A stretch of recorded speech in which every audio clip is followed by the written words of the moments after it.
Welcome to another episode of Battle Axe. I'm Joey Danya alongside Bobby the Blade Bradford. We're coming to you from the Ironside Axe Club in Des Moines, Iowa. It's the Ironside Open, where some of the very best axe throwers in the world have come here to compete for a championship.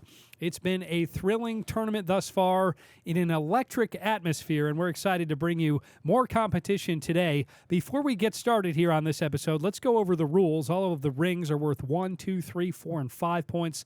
The red dot is the bullseye. That's worth 6 points. And then if you miss the bullseye, but you still get it in that ring right around the bullseye, you get 5 points.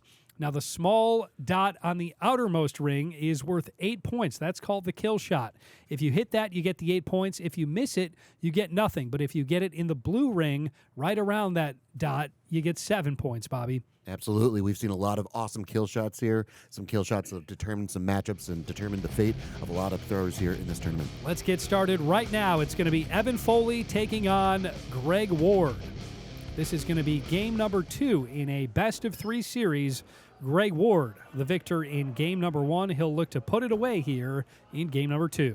Yeah, Greg with a nice start going right down Broadway. Looks like a bullseye there for him and a bullseye there for Evan as well. Evan electing to go for that upper right-hand side bullseye on his first throw. The pressure's on here for Evan Foley. He needs to win this game to force a winner-take-all game number 3. Greg Ward going on the outermost upper bullseye. Looks like he got it. It looks like Evan got a bullseye there, and it's a bullseye there for Greg as well. So a perfect start here for Ward and Foley. Back-to-back bullseyes, 12 all after the first 2 throws. Yeah, both players pretty cool, calm, and collected here throwing. You can see pretty steady throw from both competitors through 2 throws. And looks like Evan going for that upper left-hand side bullseye. He's going to be hoping that's popping through on the left-hand side of that blade. But as you can see there from the side cam, it looks like a 5, and that's a 5 for Greg as well. Well, they had a shot to get a unicorn, but instead it's a couple of 5s, 17 all after 3 throws. Yeah, Evan very close to having a bullseye and a unicorn there. Just not popping through on the left-hand side of the blade. If you are new to the program, the blade does have to be popping through on both sides for it to count.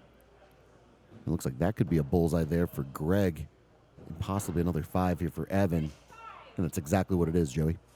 So for the first time, we've got a little bit of separation here between these two. It's Greg Ward with the first lead of this match, 23-22. Yeah, we've seen Evan in the past kind of get stuck in that 3-ring a little bit. He's been a little inconsistent at times, but starting off the match really nicely here, and I'm very happy I didn't announcer's jinx him there. Going down Broadway, looks like that's going to be a 5 for Evan and a 6 for Greg.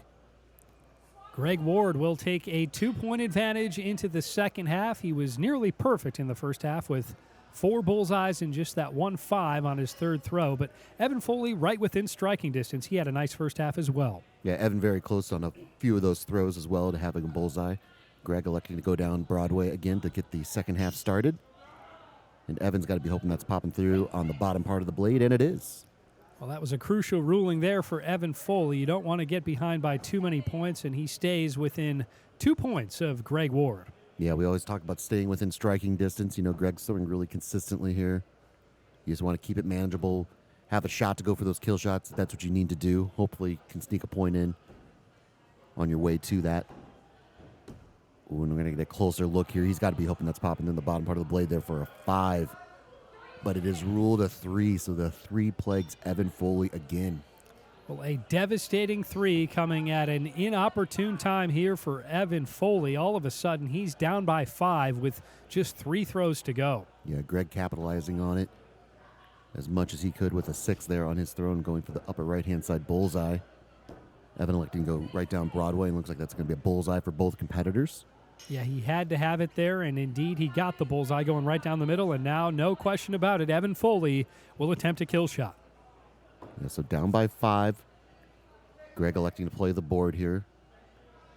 And I think it's a wise move. Evan's letting Greg throw first, kind of seeing what he's working with here. So Foley can get a couple points here at least. If he can hit the kill shot, it looks like he might have. Yeah, it is a hit 8 there, and it's a big ruling here for Greg, and it's ruled a 5, so able to get 3 points is Evan Foley.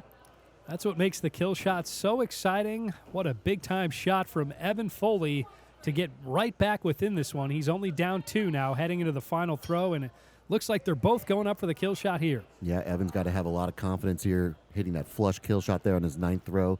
Down by 2, going up for the kill shot again.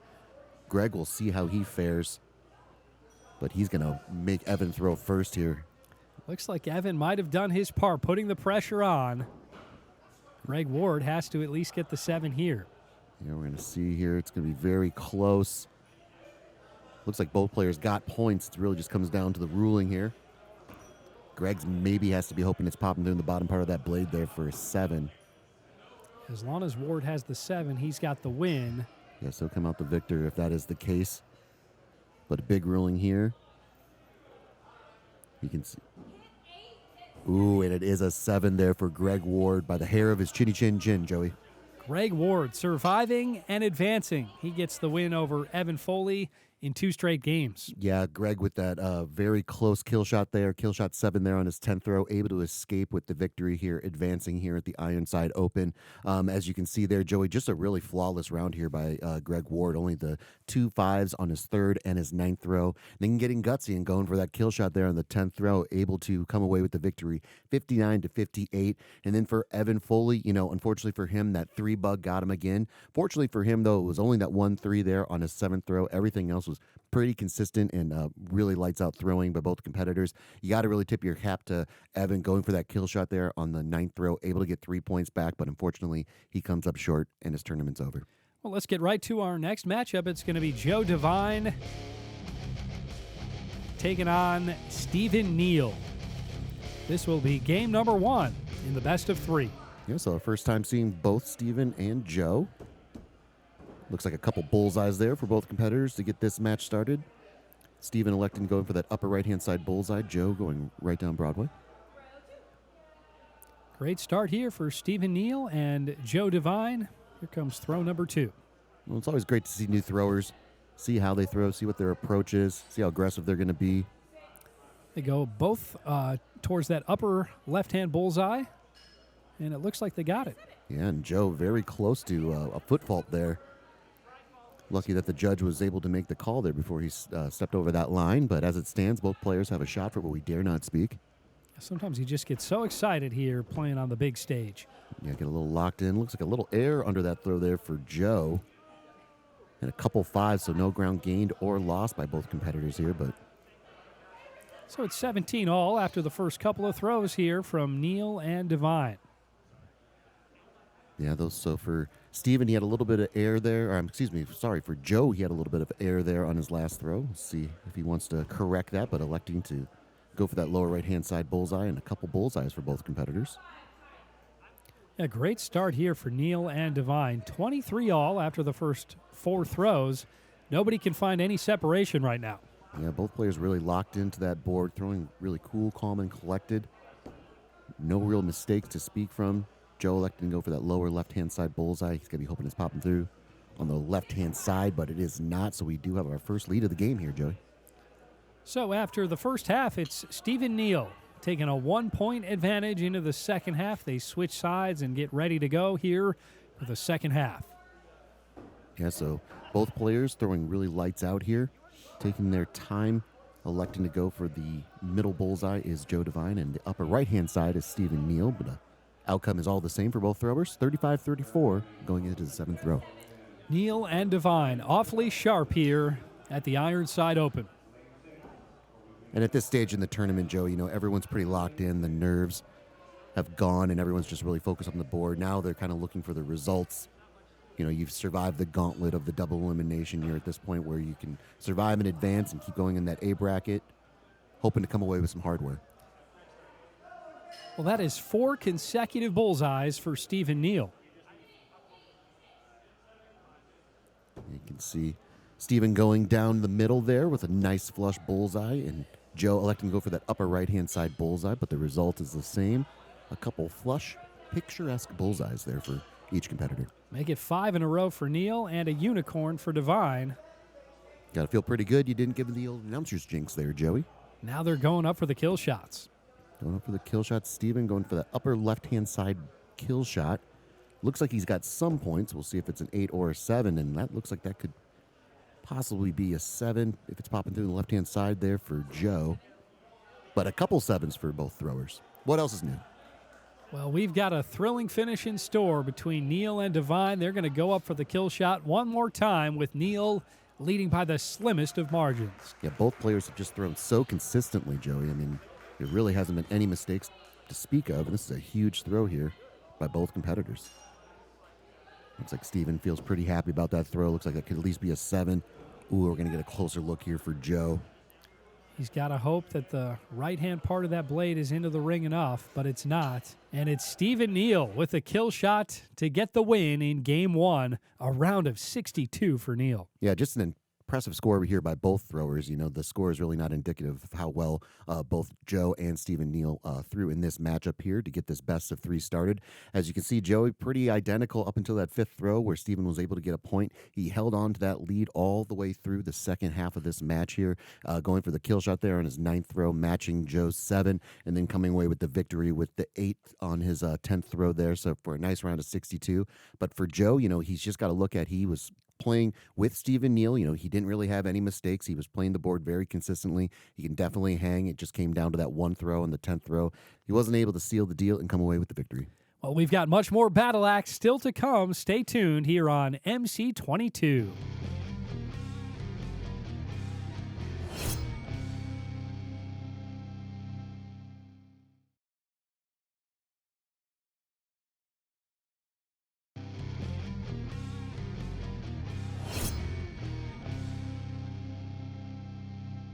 Welcome back to Battle Axe. I'm Joey Danya alongside Bobby Bradford. We're here in Des Moines at the Ironside Axe Club for the Ironside Open. It's been a real pleasure to watch some of the world's best go at it as they compete for a championship. Great atmosphere here as always, and a great crowd on hand to watch all of this thrilling action. Let's get right to our next matchup. It's going to be Greg Ward taking on Shane Funky. Game 1 in this best of 3.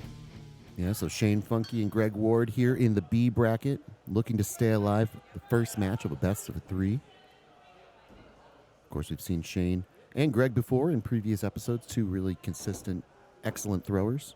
Both electing to go for the middle bullseye here. We'll see. It looks like that could be a 5 there for Shane and a bullseye there for Greg, but it's ruled a couple 5s, actually. Yeah, these two have been outstanding this tournament, but the tournament will come to an end for one of them here in this series. Yeah, so both players electing to go for the middle. We'll see here if they keep pace, and Shane going for the upper right-hand side bullseye, Greg shifting to go for that upper left-hand side bullseye, and Greg comes away with the bullseye there, popping through on the top part of that blade there you can see from the side camera. Ward pumping his fist as he takes the 1-point lead over Funky. Now you can see that both players are really taking their time knowing how important each throw is. They want to have all of their mechanics down. You can see Shane with a little body language there, none too happy with that throw, but wasn't able to gain a point on Greg, but didn't lose a point either. Yeah, there's a heightened sense of focus when you're competing in the B bracket. The pressure really elevates as it's win or go home. Well, you can see how close that throw was there for Shane. He wasn't off by much, but he was none too pleased with it because that's the level of excellence that these throwers want to have. You know, if they're off by just a little bit, it's not going to get the job done. You've got to be awfully sharp to make it through this gauntlet that is the B bracket. And it's Greg Ward still clinging to that 1-point lead after a couple more bullseyes from Funky and Ward. Well, just like we saw in that Steven Neal and Joe Devine matchup, it was really that one throw that lasted all the way throughout the entire match that gave Steven Neal the victory here. So it is shaping up to be exactly the same here with Greg Ward and Shane Funky. We'll see if it continues to play out that way. Yeah, you see very few mistakes in this tournament, especially this deep into the tournament. Every axe is crucial. But there we do get a mistake there from Greg Ward, a 2-point swing right before the turn. Shane Funky able to take the lead 27-26. And a chance where we dare not speak. He goes down the middle. We'll see if he got it. Ooh, but that looks like another dangerous throw there by Greg Ward. He's going to be hoping that's a 5. Looks like the bottom part of that blade might be in.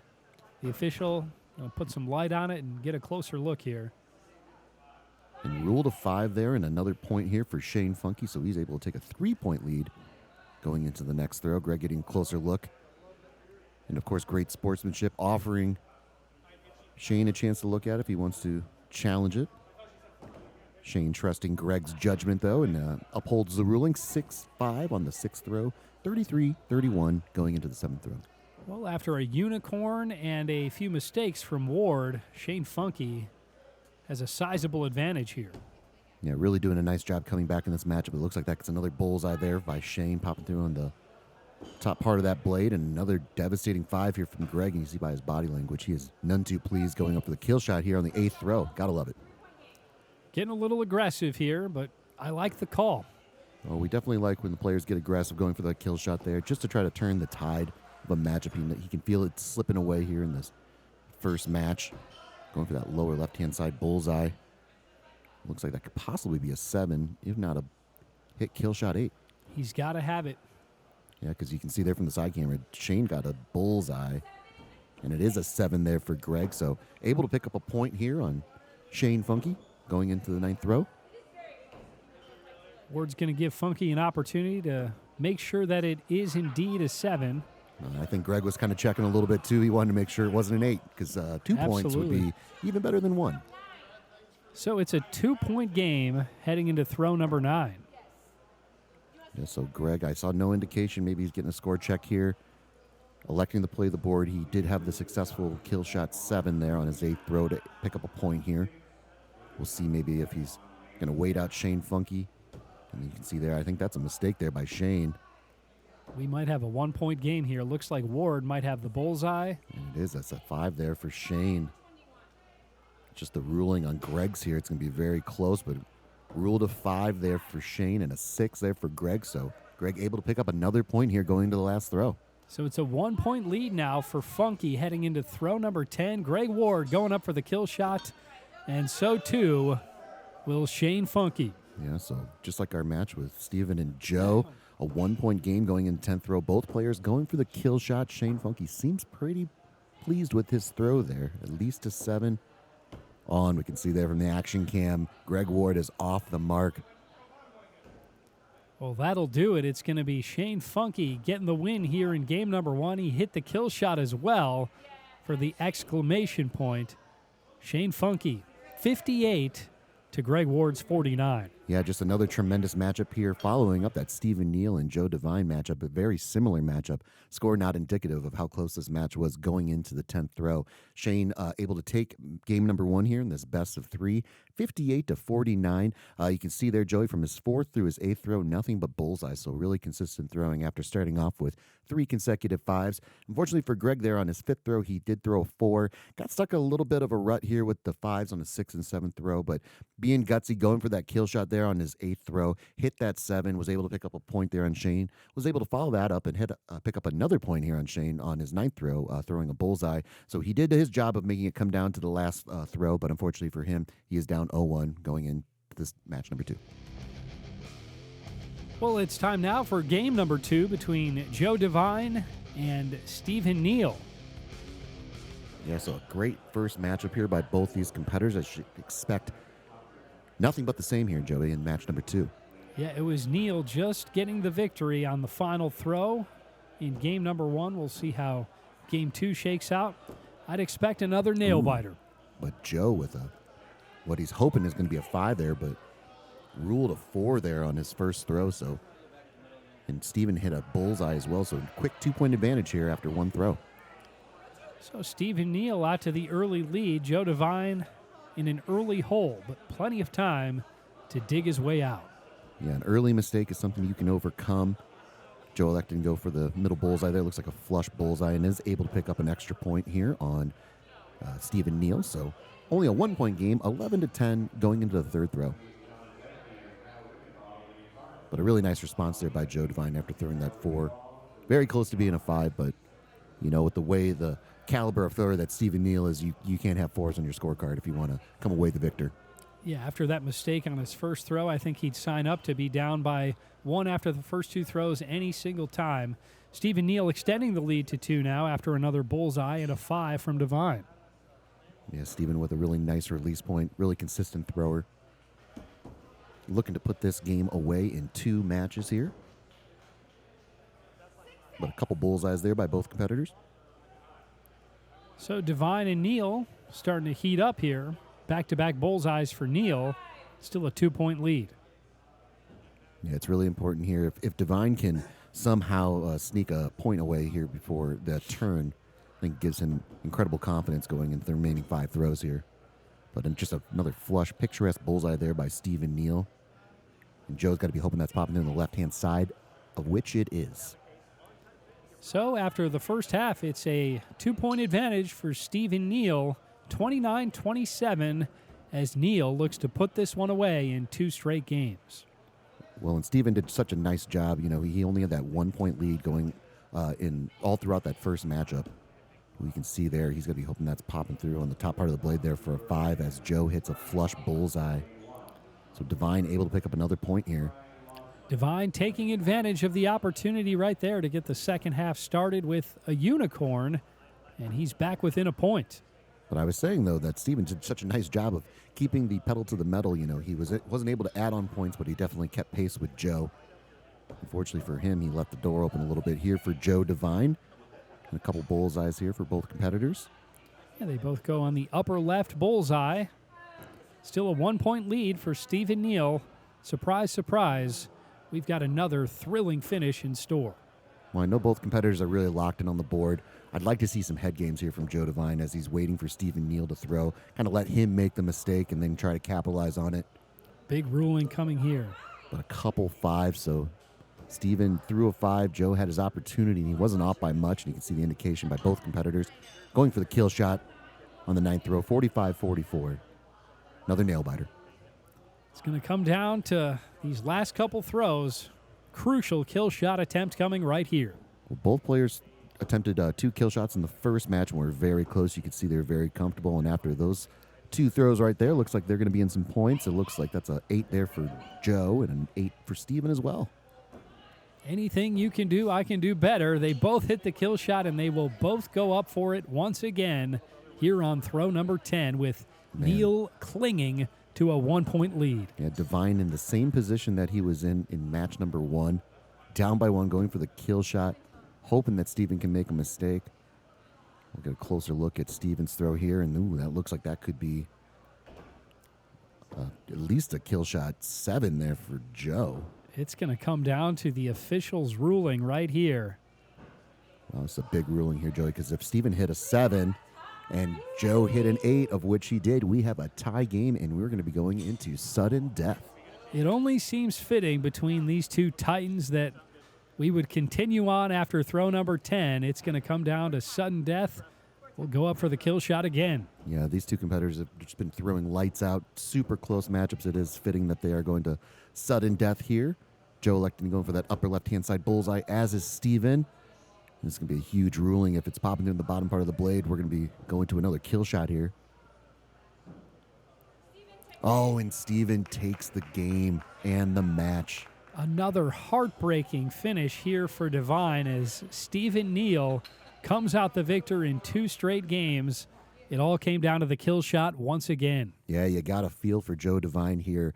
Falls 0-2 here to Stephen Neal in this just tremendous matchup between these two competitors. You know, this match came down to the sudden death. He was not off the mark by much to send this thing into a second sudden death.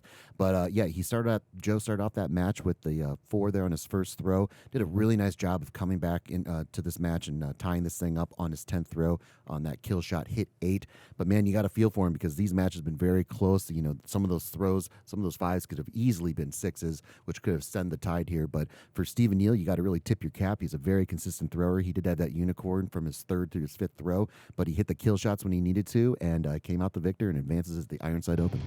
Well, we've still got much more Battle Axe to come. Stay tuned here on MC22.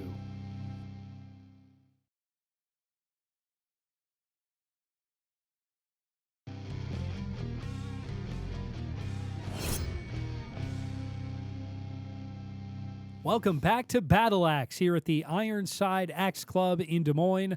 I'm Joey Danya alongside Bobby Bradford as we're bringing you all of the action here at the Ironside Open where some of the world's best are competing for a championship, Bobby. Yeah, we've seen just some tremendous matches, very close outcomes, people advancing, and some heartbreaking losses here for some competitors. And we've got a few more matches here for you, Joey.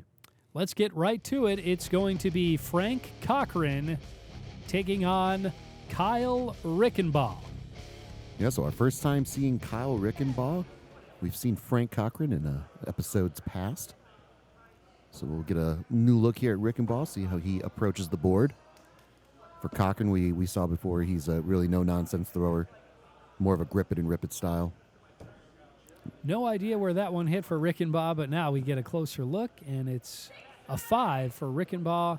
Cochran getting things started with a bullseye. Yeah, Kyle not off the mark by much there for that first throw. I can go for that upper left-hand side bullseye. Frank went up for that upper right-hand side bullseye. We'll see what he decides to do next on his second throw, going for that lower right-hand side bullseye. It looks like that's going to be the same result there, Joey. Yeah, you can see Kyle, very precise, deliberate thrower. And it looks Just like gotta hope that's a 5. Ooh, he ruled that a 6, actually. It was How popping about through that? on the top part of the blade. Well, like with his first throw, it was very close to being a 5. It was almost a carbon copy throw there, but unfortunately for Kyle, it was able to be a bullseye. Only down by 1 going into the third throw here. Cochran going right down Broadway. We'll see if that's a bullseye. Yeah, Frank with a chance for what we dare not speak. Ooh, that's a nice bullseye there by Kyle on the upper right-hand side bullseye, and a unicorn there for Frank Cochran.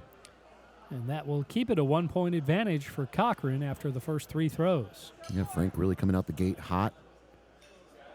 Throwing lights out here going into the fourth throw, up 18-17 over Kyle Rickenbaugh.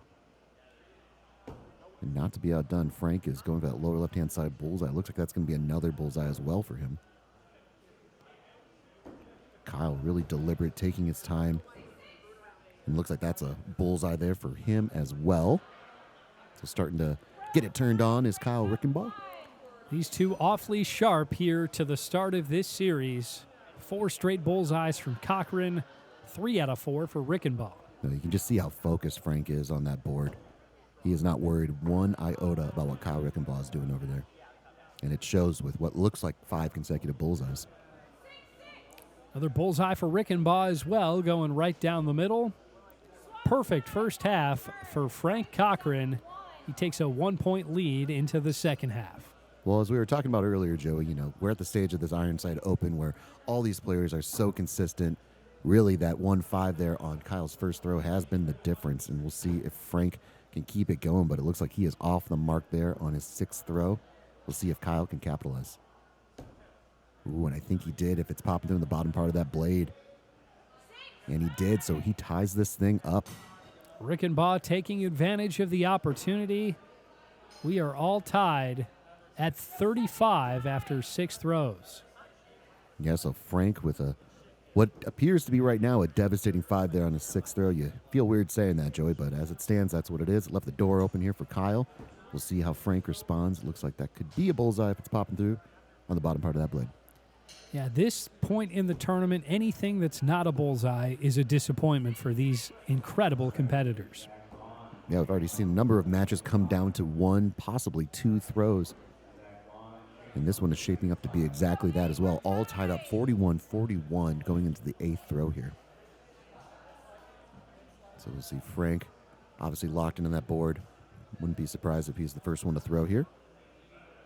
Which he is, but he might have held on that axis a little bit too long there, Joey. He's got to hope that's a 5. We'll see if the top part of that blade is into the 5 ring. It doesn't look like it is. It doesn't. You can see it by the body language of Frank there. He is none too pleased with that throw.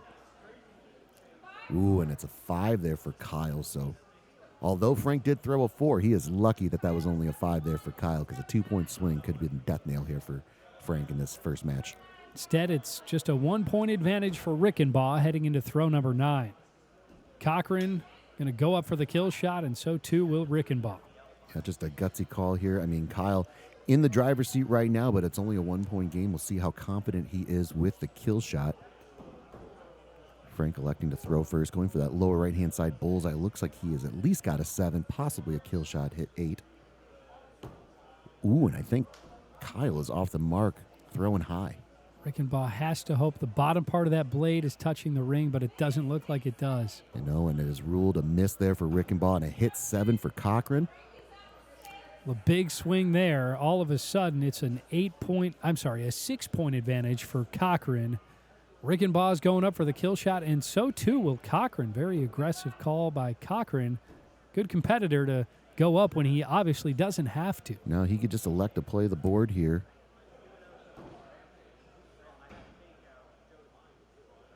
But again, with the way that Kyle's been throwing, he has not thrown first at all. So Frank does leave the door open here for Rickenbaugh. We'll see how he responds, but he is off the mark, wide left.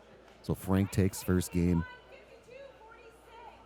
Well, a great matchup between these two, and it's Frank Cochran getting the win in game number 1, 52-46. Yeah, just another very close matchup here by two well-skilled, seasoned competitors. You can see Kyle started off with a 5, then followed it up with 6 consecutive 6s to get back in this match. He did have that 5 there in his 8th throw, but fortunately for him, Frank threw a 4, so he was able to capitalize on Frank's mistake there. Going up for the kill shot there on his 9th and 10th throw, he was a bit off the mark. He missed it high on his 9th throw, and he missed it wide left on his 10th throw. So the kill shots, I'm sure he's none too pleased with going into game number 2. But for Frank Cochran, he weathered the storm. He started off this match with 5 consecutive 6s, doing a great job of asserting himself and just focusing up on that board. But for him, we'll see if he can seal the deal after game number 2, or Kyle can force a game number 3.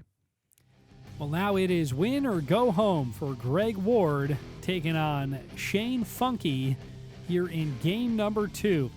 It was Funky getting the win in game number 1. Pressure's on now for Ward. Yeah, so we'll see how Ward responds. He's been in the B bracket here for a little bit. Shane with a really nice match in the first matchup with a score of 58. Greg with a score of 59. But going down Broadway is Greg Ward, as is Shane Funky. It looks like a flush bullseye there for Shane. We'll get a ruling here on Greg's. And it's a couple 6s. Nice start here for Ward and Funky in game 2 of this best-of-3 series. And I can see a little bit of a change in Greg's demeanor here. He's taking a little more time, really focusing up on that board, making sure all those mechanics are right, knowing how crucial this match is here to force a game number 3. One mistake can cost you the tournament at this point. And for Shane, he's going for that lower right-hand side bullseye, and he is off the mark with a 5, and Greg able to pick up a point here going into the 3rd throw, 11-12. So we'll see how Shane Funky responds after a 5. I think Shane was getting some chalk here to help the release point of his axe. Going for that upper right-hand side bullseye. Looks like a nice throw by both competitors. Looks like a flush bullseye there by Shane. But rule of 5 there for Greg, so Shane able to get that point back after 3 throws. All tied up here between Funky and Ward, 17 all after the first 3. Yeah, both players after 3 throws going back to back. Looks like that's going to be 5 possibly for Shane, and a bullseye there for Greg. We'll get the official ruling here, but big ruling here. Oh, and it's reversed, so Shane was able to pick up the bullseye there, and Greg with a 5, so Shane with a 23-22 lead going into the 5th throw here. 3 bullseyes on his first 4 throws for Funky. Going for that lower left-hand side bullseye. I think that's going to be a 5 there for Shane.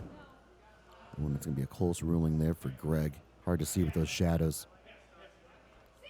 And it is a 5, but as you can see there from the side camera, Joe, it was very close for Shane to be a 6. Well, how about this? We're all tied at 28 apiece after the first half. Funky and Ward switch sides. Get ready to go here in the second half. Yeah, what else would you expect after 5 throws? Both players tied. They took a little different approach to get there this time. Kind of trading points back and forth a little bit. And that's a 5 there for Shane and a bullseye there for Greg. So Greg, after the turn, able to pick up a point, 34-33 going into the 7th throw. Ward back in the driver's seat now with 4 throws to go. You can see Greg just trying to stay in rhythm a little bit. Looks like that's going to be a bullseye there for Greg. We'll see what is the ruling here for Shane. And a 5 there for Shane, hanging his head a little bit, knowing he can't afford to give those points to Greg Ward here. Ward extending his lead to 2. Yeah, he's got a unicorn here, does Greg Ward, and a 2-point lead. Looks like Shane got back on the bullseye train there. Big ruling here for Greg as well. It's popping down the right-hand side of that blade. That's going to be a bullseye, and it is ruled a bullseye for both competitors. So it remains a 2-point lead for Greg Ward heading into throw number 9. Looks like Shane Funky's going to go up for the kill shot. Yeah, Shane very comfortable with the kill shot. I believe, did we get indication that Greg Ward is going up for the kill shot as well? So even with the 2-point lead, Greg feeling comfortable with the kill shot. Ooh, looks like that's a nice kill shot there by Shane. We'll see if that's a 7 or a kill shot 8. And another close throw. I think that's going to be a miss there for Greg. Wow, so a hit 8 and a miss there by Greg Ward. And that's why the kill shot is so thrilling. It's high risk, high reward, and all of a sudden for Greg Ward, a 2-point advantage is now a 6-point deficit heading into throw number 10. Yeah, going up for the kill shot. Greg electing to throw first. And then Shane, of course, just playing the board. Knowing that you take a small miracle here for Greg to come out the victor. But as it stands, Shane advances here in the Ironside Open. Shane Funky, 57 and 54 for Greg Ward. Funky is staying alive. Yeah, that was a tremendous matchup by both competitors. You know, the first 5 throws, they were kind of trading points back and forth, and as it stood after 5 throws, they were all tied up. Fortunately for Greg, after the turn, he was able to pick up a couple points there on Shane Funky, but Shane righted the ship there on his 8th throw, and then going for the kill shot there on his 9th throw, was able to hit the kill shot 8 to Greg Ward's missed kill shot, so he was able to really flip the tide here and become the aggressor. Going for the kill shot on his 10th throw was Greg Ward. He did hit the kill shot 8, but Shane just electing to play the board, hit the 5 there, put the axe into the wood, and was able to survive in the B bracket in advance 57 to 54. Well, we've got one more match still to come here on this episode of Battle Axe. We'll bring it to you straight ahead here on MC22.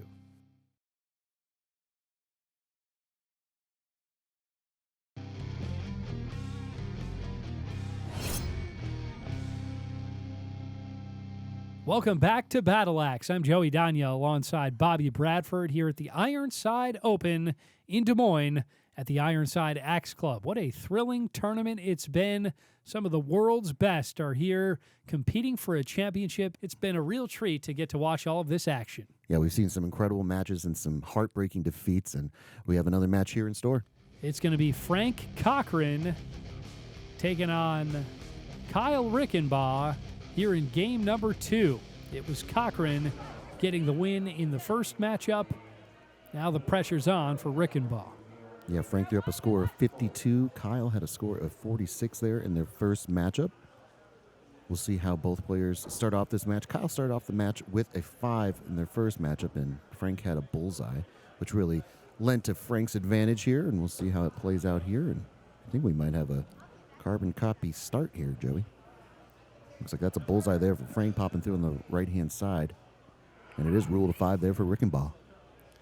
Not missing the bullseye by much, but Rickenbaugh just off the mark, so Cochran once again out to the early advantage. Well, and that was the trend that we saw in their first matchup too, Joey. You know, Rickenbaugh was not off the mark by much. Those throws were very close to being a 5. And sometimes all you need is that little bit of luck to outlast your opponent in advance here in the Ironside Open.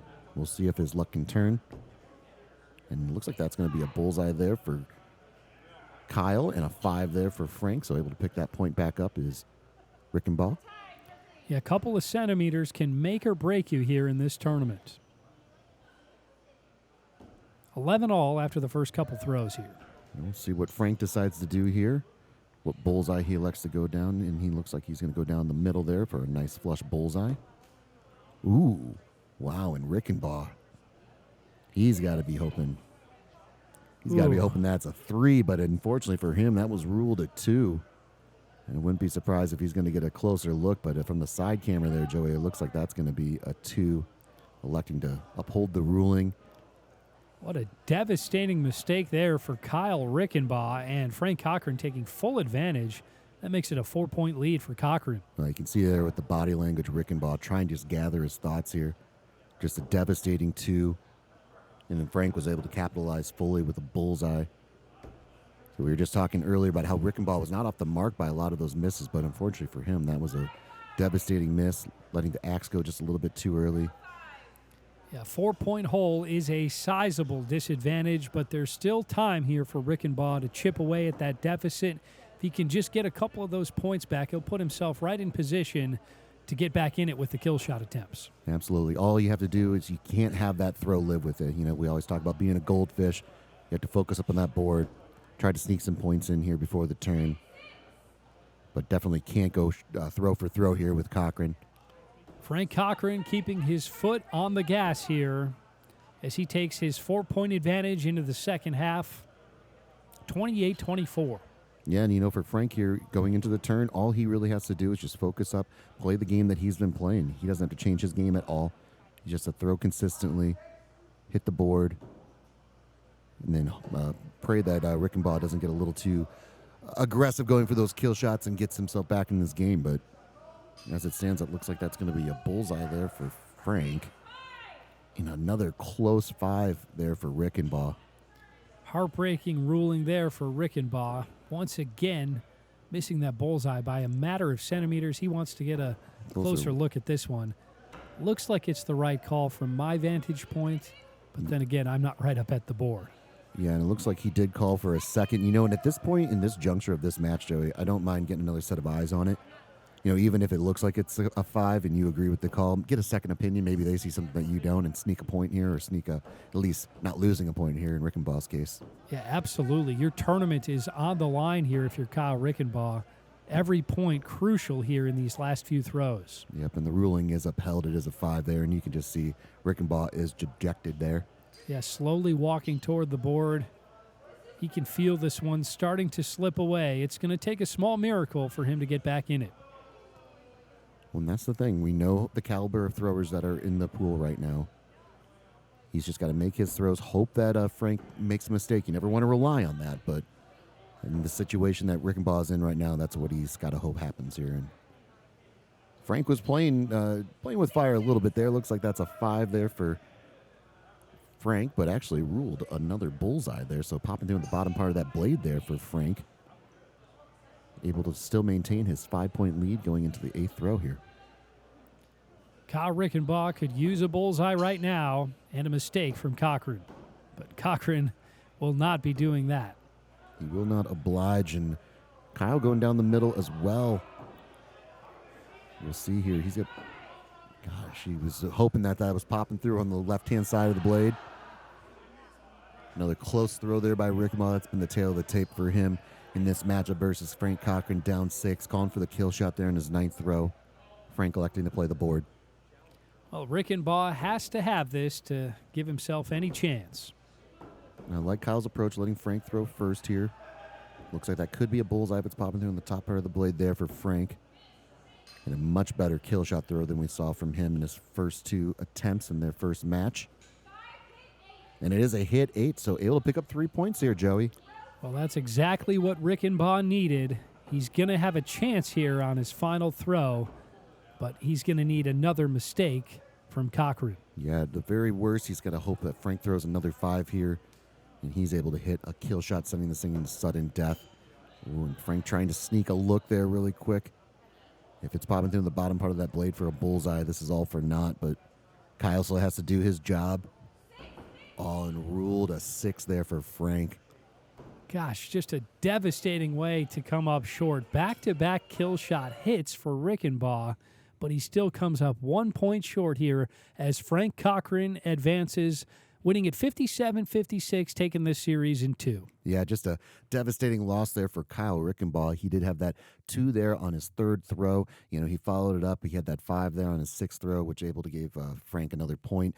And then, you know, you could see the dejection in his body language, but he did a really nice job of sticking around. He hit that kill shot there on his 10th throw to make this thing a 3-point game. And just as Rickenbaugh was off the mark with hitting 5s that were very close to hitting 6s, Frank on his 10th throw threw a bullseye that was so very close to being a 5, and had it been a 5, that would have sent this thing into sudden death. So Kyle, although he lost, he can hang his hat that he fought to the very bitter end. Well, another thrilling finish on another fantastic episode of competition here on Battle Axe. Thanks for watching. We'll see you here next time on MC22.